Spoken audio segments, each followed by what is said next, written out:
Hey everyone! My name is Ben, and you're listening to A Daily Dose of English. This is a short, simple podcast that you can listen to every day to improve your English. You can find the transcripts for all episodes and more on benslanguagelab.com. I'm glad you could make it today. Because in this episode, we're going to be talking about kettles, or things to boil water in, which I know as kettles. I think there's a couple of different words in the English-speaking world, depending on where you're from or how much you boil water, but I've always known them as kettles, K-E-T-T-L-E. And so a kettle typically is just a chamber to fill with water and then a spout to pour it out. And then you heat it up in some way, and that's it. But I want to talk a little bit more about them and their use and how common they are, because I think it's an interesting topic. Because most people in the US don't have an electric kettle. They have a simple stovetop kettle that you use like a flame with, a gas or some kind of heating element to directly heat the body of the kettle to boil the water. But it's in like most of Europe, wherever people drink a lot of hot teas and liquids, for example, electric kettles are much more common because they're so convenient. They're so nice. And I've always found it very strange, the amount of coffee that Americans drink, and even tea, and the small amount of electric kettles that there are. I think they're becoming more popular nowadays as people realize just how useful they are, because you can boil water in a minute, 2 minutes. It's a lot faster than putting it on a stove and waiting, because the kettles will directly heat the water instead of also trying to heat the whole kettle. And that's what makes them faster overall. It's not like they have some sort of magic way to heat the water to be boiling faster, other than the fact that all of the heat goes into the water instead of into the kettle first and then into the water.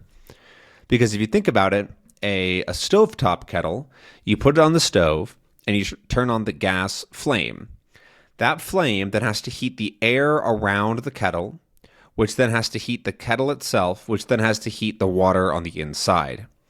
And that's just a longer process. Plus a bunch of the heat comes out along the sides of the kettle, and you lose a lot of that heat, that energy that you're trying to put directly in the water. But with an electric kettle, it essentially plugs directly into the water. And so it's heating the water, which then ends up heating the kettle a little bit, right? Because when you touch it, it's hot. But it's because the water is heating the kettle. And if you put your hands close to the kettle, it doesn't really feel hot. The air isn't really being heated. Sure, if you leave it for long enough and you put your hand above where like the steam goes out, that's pretty hot, but that's a different thing. That's the steam, not the air. And so they just generally make better use of that electricity in this case instead of gas. They make better use of that heat energy to boil the water faster. And so you get faster heating. There's a lot of different kinds of kettles depending on the spout or the neck that you use, and that's where the water actually comes out. You can have like a simple spout that is just an opening, and you can just directly pour water. You can have sort of one of the fancy ones, which we often call a gooseneck, because it comes out, it goes up, and then it kind of turns back down again and creates like this swoop that looks sort of like a goose or a swan.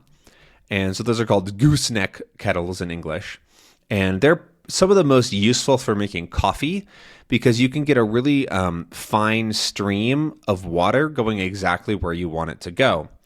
And it's, I think it's just easier to use, in my opinion, because like the bigger ones, if you're trying to pour hot water on your coffee, yes, it functions the same. It's not like the water is different, but you're more likely to spill water and get water in places that you don't want it to be.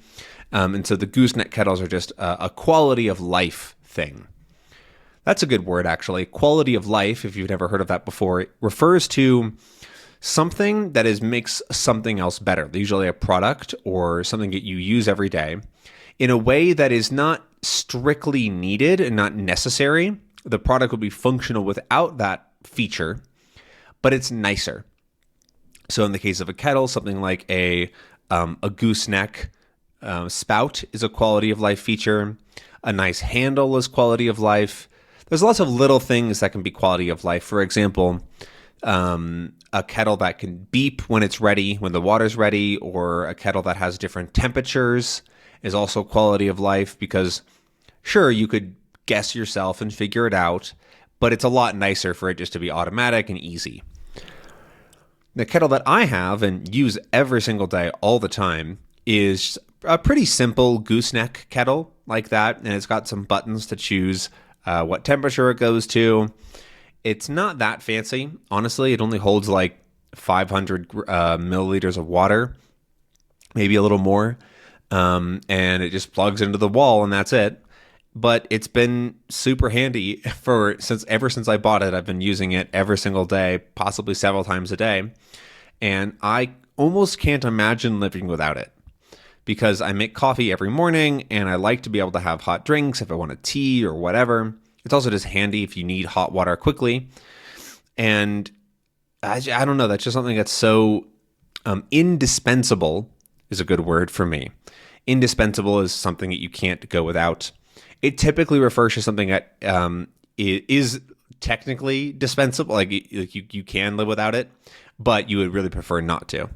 Or a person can be indispensable if they're just a really valuable member of a team.